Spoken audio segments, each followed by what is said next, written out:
டெய்லியும் ஒரே மாதிரி ஆம்லேட் சாப்பிட்டு போர் அடிச்சு போச்சா? அப்போ இந்த கேப்சிகம் ஆம்லேட்டை ட்ரை பண்ணி பாருங்க. அதுக்கு ஒரு மிக்சிங் பவுலில் 2 முட்டையை உடச்சி ஊற்றிக்கலாம். 1/4 டீஸ்பூன் மஞ்சள் தூள், தேவையான அளவு உப்பு சேர்த்து நல்லா பீட் பண்ணி எடுத்து வச்சுக்கோங்க.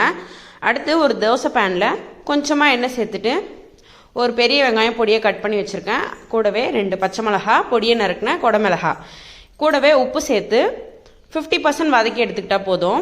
இந்த கேப்சிகம் ஆம்லேட்டை நீங்கள் குழந்தைங்களுக்கு ஈவினிங் ஸ்நாக்ஸாகவும் கொடுக்கலாம், சாதத்து கூட சைடிஷாகவும் வச்சு சாப்பிட்லாம்.